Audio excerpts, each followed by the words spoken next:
Hello friends, I'm dictating transcription number 424, 80 word per minute. Get ready. Start.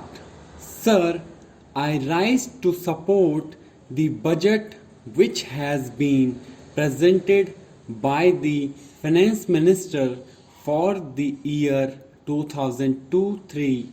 The budget is bold, innovative, and pragmatic in introducing many steps for restoring the economy to its proper path. We have got to see why this budgetary policy was introduced. This House knows what was the economic scenario at the time when the present government came to power in June 1991. The economy was going to be bankrupt in the international sphere. Our reserves of foreign exchange for the imports were not even for 2 weeks requirements. Internationally, the world was not at all giving any credibility to the Indian economy, and the foreign banks stopped lending money to India.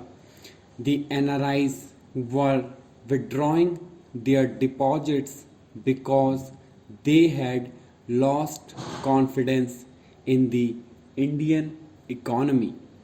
That was the position which was being brought about by the 18 months rule, and in 11 months the government of the National Front had brought the economy to such a position that the inflation in the country reached its high water mark in July 1997 at 16%. The government have to face this impending crisis because if the international banks and institutions stop supplying funds to India, what will be our position, our credibility before the world? Faced with this situation, the government took the bold step of devaluation and took certain important immediate measures for restoring the economic strength and vitality of our country. The result is that the present position is that the foreign exchange reserves of our country have increased to rupees 12,000 crores. We are not to depend upon charity now because we have our own strength of our foreign exchange reserves. The inflation is arrested. It cannot be reduced overnight. Economic reforms cannot be made by the magic wand of only the finance minister. The budgetary policy only can create certain conditions to which economy has to respond, and the response cannot be made like the Aladdin's lamp overnight, and hence we have got to wait for the results of the policy which has been introduced by the finance minister.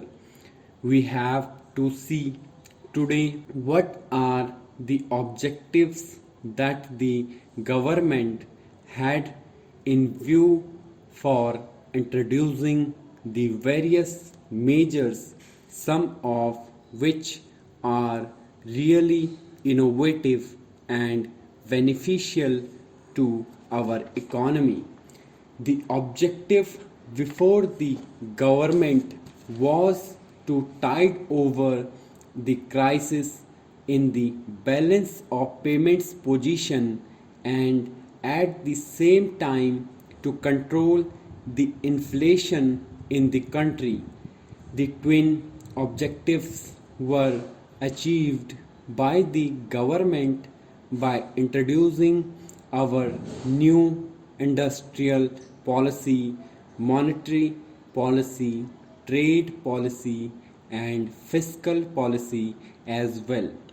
The budgetary policy reflects the economic philosophy, the fiscal policy of the government, and the government thought, and rightly so, that if the economy is to be restored from its impasse, one of the major objectives will be to liberalize the economy and to unshackle the economy from the cobwebs of bureaucratic control.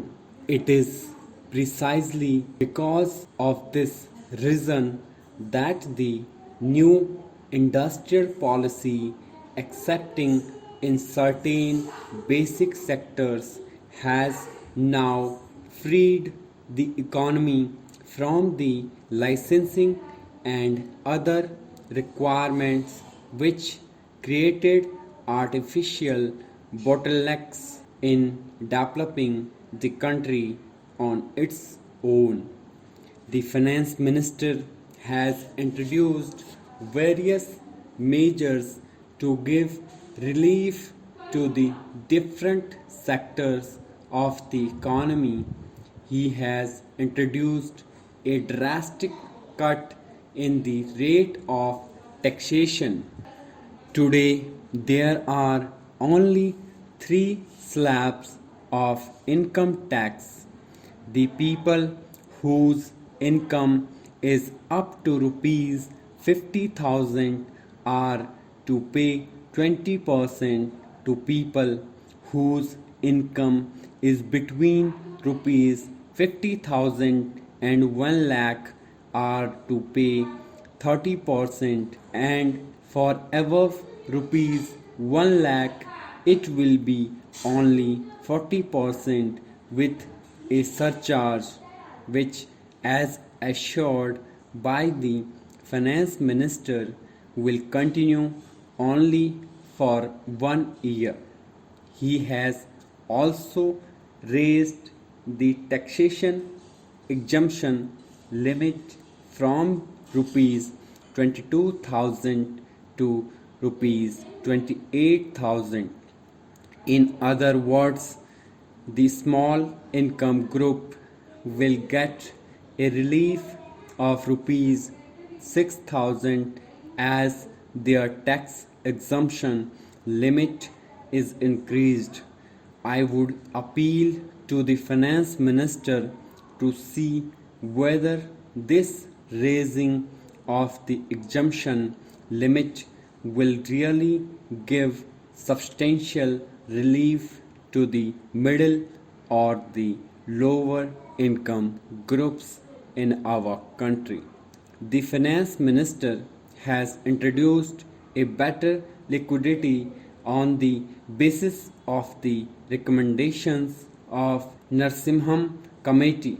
The liquidity ratio is to be reduced from 38% to 30%. It is a very welcome measure, for the commercial banks are not to keep much of their deposits locked up in unproductive investments. Now they have been released, and this will give encouragement to the investment in productive sectors. the finance minister has introduced a very important measure for dealing with inflation and evasion of taxes. He is giving encouragement for the gold bond which he will be introducing as he has announced. As a result of this, unnecessary locking up of gold for non productive purposes will be done away with. Stop.